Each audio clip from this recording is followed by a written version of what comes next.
Welcome to the Online Success Journey podcast, your opportunity to discover and learn from entrepreneurs like yourself. This is not your typical podcast, but a place where you can get the real story and find out how real people encounter speed bumps and detours, but journey through to find success. Now here's your host for the Online Success Journey podcast, Patience. Hello everyone and welcome to Online Success Journey. This is episode 235. Are you ready to join the clan? Today we have Mike Vannelli, a film director and a producer with years of professional experience with MV Creative. MV Creative offers all kinds of services from explainer videos that focuses on the product, brand, or company to national TV campaigns that get a brand more known. Hello, Mike. Hi, Patience. How are you? I'm fine. I know the clan here is anxious to hear your story, so let's get started with the basics. Can you tell my clan a bit about your background, about what you did before you went to the film industry? Sure. So I've been working in the film industry for about 10 years now. Before that, I was a IT manager, so at a mechanical engineering company. But I actually was working about 70 hours a week because I was doing my day job during the day, and then on nights and weekends, I would be filming and I would be writing scripts and just doing whatever I could to do more video production work. So I did that for a little while, and then I got into doing music videos actually for some big name artists, and eventually I just kind of worked my way into the advertising space, doing commercials for some smaller companies, and then I just really found a foothold in that and just kept going ever since. And so to date, we've done a little under 2,000 video ads for companies all over the world for their brands, products, or businesses. And it's been great. Wow. What a background, Mike. What is the most dangerous belief an entrepreneur can have? Probably not believing in yourself. I've seen a lot of people, especially in this industry, really want to succeed up to a certain point because especially at least in the video production space, it's very competitive. You have a lot of competition out there that are doing the exact same thing that you're doing or trying to, do the exact same thing. And there's a lot of people that they get to the point where it's just, I wouldn't say not worth it, but it gets to the point where they just get burnt out, and there are easier jobs out there, and a lot of people settle. And for any entrepreneur, I would just say not to settle and just to keep going. Eventually, you will stick to something. And like I said, I was working 70-hour weeks just trying to get my business going, along with doing my day job at the same time. So I was kind of doing both jobs, and then finally, when I was making enough doing my film business, then I was able to quit my day job. So just believe in yourself and keep going at it, and it'll happen. Maybe not overnight, but it eventually, if you keep at it. Why do you do what you do? It's just been a passion of mine my whole life, doing filming and just doing video production. My mom tells me when I was a little kid, I used to pick up the camera and just film the family rather than, at birthdays and things like that. Rather than her filming, I would ask to pick up the camera and film instead, which obviously I don't remember doing, but yeah, I've just wanted to do it ever since. The thing I like about it especially is it's different every day. We rarely do the same product commercials, and if we do a similar product, it is different, and we get to shoot different concepts and different scripts with different people, and it's great to just be able to spread your wings like that and just do something different instead of the same thing day after day. Let's put man aside. How do you know you are successful?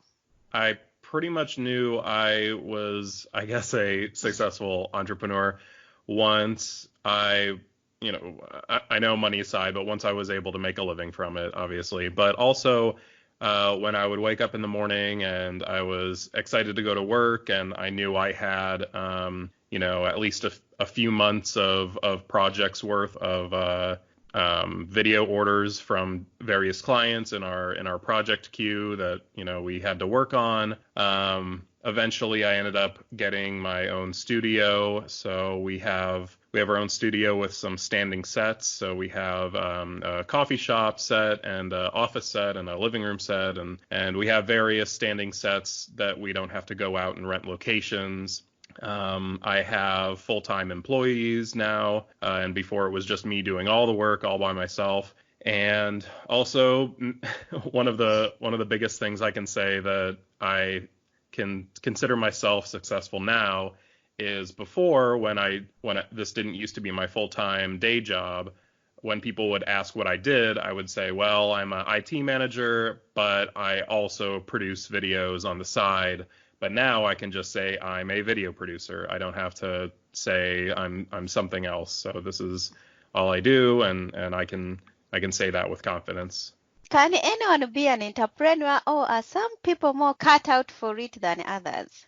I think it kind of goes both ways. Some people I know, they are kind of born with it, and they've always wanted to be their own boss, and the whole maybe office life or doing things under somebody else maybe just never resonated with them. But there are other people that I've seen that they've started out one way, just doing the 9 to 5 and not really working for themselves, but then they get to a point where they want to try it out and it really fits them. But there are the handful of people that that are fine with doing the day-to-day and not working for themselves, which is perfectly fine. But it just really depends on the personality type. I've always kind of been a driven individual, and I've tried to, reach higher. And so that's kind of what's pushed me to kind of build my business up. What have you learned from business as a whole? A lot of trial and error, lots and lots of trial and error.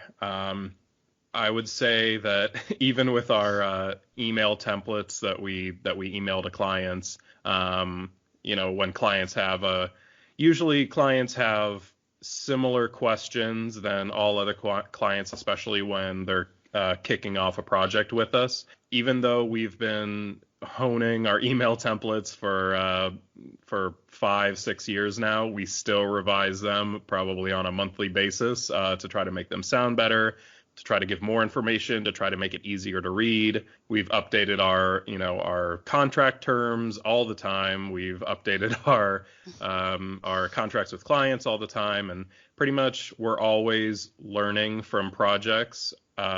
Even though we think we've done it all and everything is very set in place, we just keep learning, and we think it makes us better for it just by being able to learn from our mistakes, or not even mistakes, but learn from things that we think we could have done better.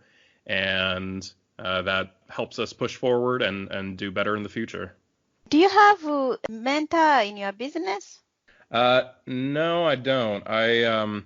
I've done mostly everything just by either being self-taught or, like I said, just trial and error. In the beginning, I wouldn't say mistakes, but I made a lot of decisions that were not what like a person that's been in a business for a long time would do, I would say. I would just make kind of like early on mistakes that I definitely learned from. One of the big things that really has helped me, and not everybody has this this benefit, was when I was growing up. For the first maybe 10 years, my mom was a lawyer, and so even though she stopped practicing law pretty early on, she still taught me and my brother. She still taught us a lot of things about law and a lot of things about legal stuff and contracts and this and that. So I would say because all jobs have to do with, or all being an entrepreneur does have to do with knowing what to say, all the legal stuff behind it. I think that kind of gave me a big benefit just because I knew exactly how to protect myself when I was just starting out in business and in regards to contracts and agreements and this and that. What is the most valuable thing your mom has told you? Pretty much to cover all my bases. So, for instance, when we do our contracts and things like that, which again, like I mentioned, we've narrowed down and we've added stuff to and we've honed over the years, basically to cover all your bases. So, for instance, say if a few years ago we had a contract with a client and we didn't have something in the contract that was brought up during the project, then we kind of would shoot ourselves in the foot and say, well, we didn't cover that in the contract, so technically, this will happen because of it. Then, now we know or after that project, we made sure it was in the contract for the next project. And so pretty much main thing that she taught me is, especially when it comes to contracts and legal stuff, and whenever you're exchanging money with somebody, you just have to make sure to cover all your bases. Try to look ahead to see whatever future problems could arise and make sure you're just covered for that. So if a client or anybody says, hey, what about this? You can direct them to the agreement or the contract and say, actually, it's covered here. And most of the time, if somebody who signs a contract or agreement has a question and then you refer them to the contract that they signed, normally they'll say, oh, okay, that's fine. Obviously, I signed it. Or maybe they just forgot and they say, oh, yeah, that's right. I did read that. What is one thing that has contributed to your success? I would say one big thing that's contributed to my success is actually my wife.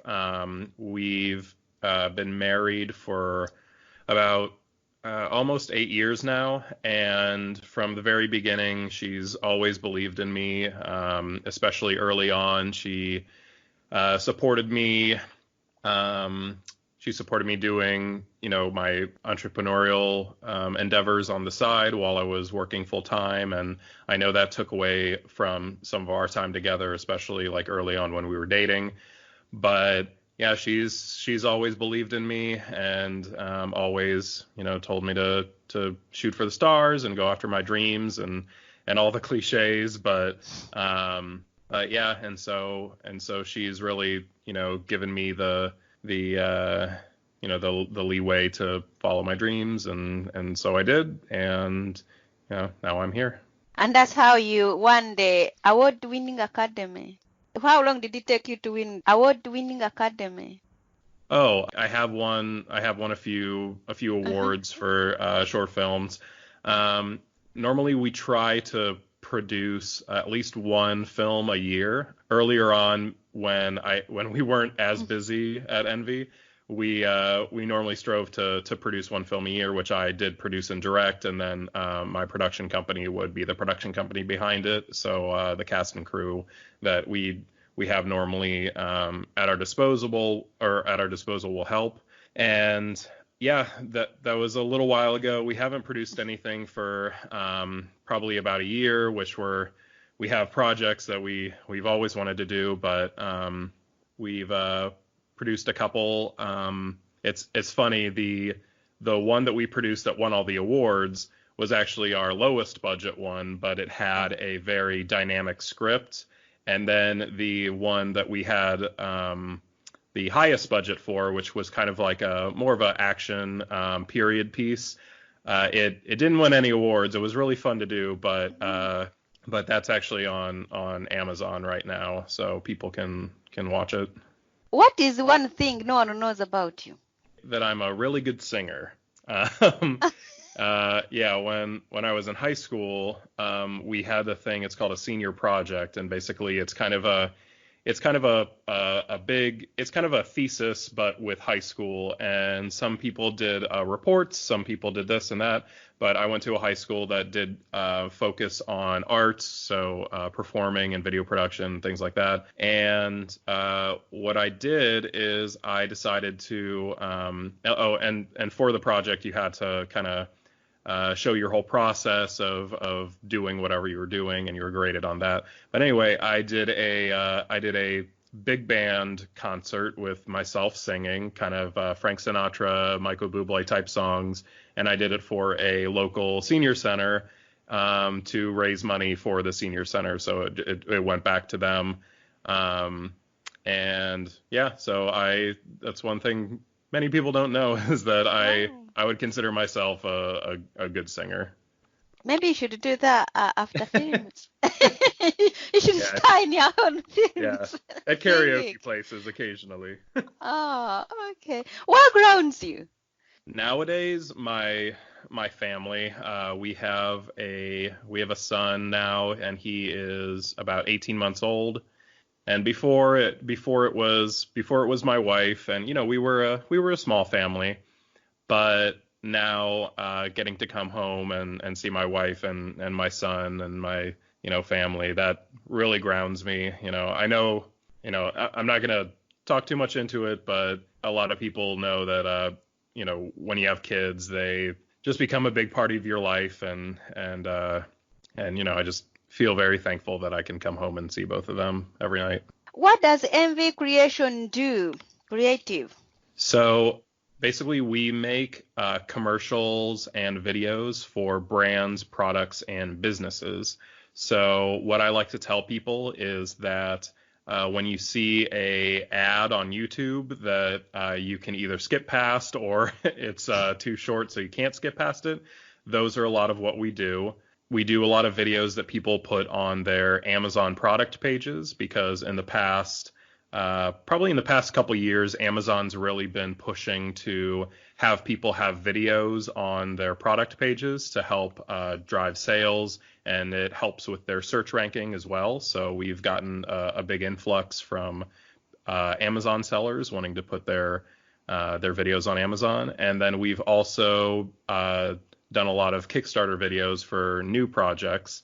And I would say out of all the Kickstarter videos we've done, I think we've done maybe 15 Kickstarter videos, and those are a little bigger projects. And I think only one of them maybe didn't get funded, but for the most part, if I can remember correctly, all the other ones that we did got funded. And we like to think that a big part of that is having a very professional but fun and great quality video. Who do you work with? You said now Amazon sellers. Actually, you are right. When I want something from Amazon, there is no video on it. I just skip it. I just move on to another product. Now you caught me on that one. Do you work with the startups or do you work with established companies? Yeah, we actually work with both. So we work with startups. We work with small businesses. We work with established companies. Some of the bigger companies we've done videos for is Hewlett Packard, DoorDash, Bumble, and Togo's, which is a sandwich chain, and TickPick and Managed Casa and NOLA mattresses. So we've done a lot for big established companies, but we've also done a lot for a lot of startups as well. We have a lot of people that just come to us saying, hey, I have a startup. Can you help me with a video? And normally we have a budget range for any budget really. We've done really, really, really large productions, and we've done small productions. And one of the things that we do that makes us different from a lot of other production companies, well, like I was saying, we have our own studio where we have a lot of standing sets instead of having to go out and spend money and rent locations. We can just shoot in-house. We own most of our own equipment, and we have cinema cameras, so we have the industry standard for shooting. so we don't have to go and rent equipment. And then we have a pool of actors that are employed with us that have a very, I guess, I would say generic look, where they can pretty much be in any type of video. So we rarely have to do custom castings. So with all that kind of together, we can do bigger videos. We're here in Los Angeles, so we can cast a multitude of actors, and we can rent pretty much anywhere to shoot. But for smaller videos, we have a lot of things in-house already, so we don't need to spend extra money to go outside and spend money that way. So normally we can help even smaller businesses that way. Okay, let's say someone comes there and say, Mike, I want to get my brand known out there, but I'm just starting up. So what would the budget be? Because you just told us small and big budget, and we're like, what is small is small? Just give us a number. Sure, no problem. So basically what we kind of offer a couple different types of videos. One type of video that we offer that's for very kind of the budget-minded, or even for a lot of our clients that just want a more simple video, is what we call our Amazon product videos. And basically what that entails is one of our actors in front of a white backdrop, just a plain white, with a certain kind of tabletop. So we have a wood tabletop, we have a grass tabletop, a tile tabletop, basically depending on what the product is. And it's just them presenting the product. We have some nice close-ups of the product, and they're just talking to the camera about the product. Very, very simple setup. And those normally go between $150 and $200 for about a minute video. And that's a very simple video, but that's one of our more popular videos for people to put on their Amazon pages, because it's not very flashy, but it definitely shows off all the aspects of the product and things like that. And then for a larger video, so for say a commercial or an explainer video or a Kickstarter video, like I said, we work with all budgets, but I would say on the low end, it starts maybe even around $500, say if they just need something simple. But we've done videos where it goes all the way up to $100,000. So we have a very, very broad spectrum on what people want. Obviously, with the videos that start at 500, they'll be still great quality. We take pride in everything that we do, and we make all our videos custom. So even if somebody is spending $500 with us or $100,000 with us, their video will be different from pretty much all the other videos that we've done. So everybody gets their own individual video and their own unique video for their brand. At least now we have a budget, but then I'm glad that actually someone who wants to present their product, they can come to you, because you start on 150 and 1 minute. That's great. Yeah. Another thing, why do you consider yourself as an expert in this video marketing space? Well, like I mentioned before, to date, we've produced a little under 2,000 video commercials, and let me see if I can bring up the exact number. So 1,907. So that's how many videos we've produced to date in the past 4 or 5 years. And I would say by the time we reached about 1,000 commercials that we've made or videos that we've done, I think that kind of made us experts. And then ever since then, we've just been growing our portfolio, growing our client base, and because once you've produced 1,000 videos for clients, you've learned a lot, and you've streamlined a lot of things, and you've pretty much, I wouldn't say mastered, because there's a very high ceiling for mastering something, especially in the video production. But we've pretty much become experts in the space by doing so many and working with so many clients. Where can we find your company, and how can we connect with you? So the best way to connect with us is through our website. So you can either type into Google Envy Creative or Think Envy, but our actual website is thinkenvy.com. That's THINKENVY.com. So think like with your brain, and then envy like you're jealous.com. And then right on our front page, there's you can either click on watch our videos and you can kind of see a lot of videos that we've done for clients, or you can click on work with us or hire us. And then basically you just fill out a little form that tells us a little bit more about you and your company and kind of what you're looking to get out of content or your videos, and what makes you different from your competitors, and just a few different questions so we can get a better idea. And then that shoots us an email, and then we normally confer with clients via email for the most part, because we have a global client base. I would say maybe 70% of our clients are in the US, but then 30% of our clients are worldwide. So we work with clients all over the world, and then we just email back and forth, or we hop on a call and go from there. Thank you for sharing. So, Clan, there will be more from Mike in a moment. If you are listening on one of the many podcasting platforms rather than my website and you are encouraged by Mike's journey, go to onlinesuccessjourney.com for a bonus portion of the interview. The Online Success Journey is a wonderful membership community built for people searching for the path to success. We are one big clan, and you can be part of this community for free. Once you have joined the clan, click on part 2 of Mike's journey or over 200 plus other journeys that are available, and learn how you can find your own path for your own online success journey. That's a wrap, clan. Remember, success is a journey. Patience and Mike. This is not the end of the journey. We hope you've enjoyed listening to part 1 and want to be sure you know there is a second part to this and every journey podcast at onlinesuccessjourney.com. filled with even more success tips, uplifting stories, and even a bit of fun.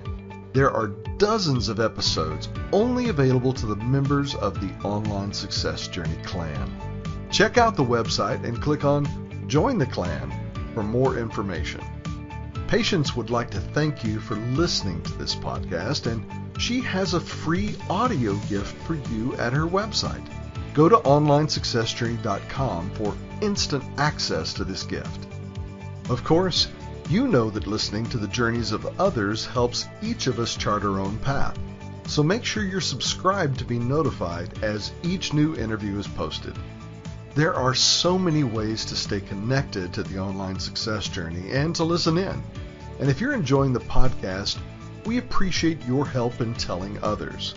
One of the best ways to share the benefit you get is to rate and review it at Stitcher and other sites by clicking the stars or completing the ratings form, by clicking thumbs up and leaving a comment on YouTube, or liking and sharing the podcast on social media. To review the podcast within iTunes, simply open iTunes to the podcast, click on Ratings and Reviews, then write a review. On behalf of Patience, and until next time, thanks once more for listening. It is our hope that this podcast will guide you on your own online success journey.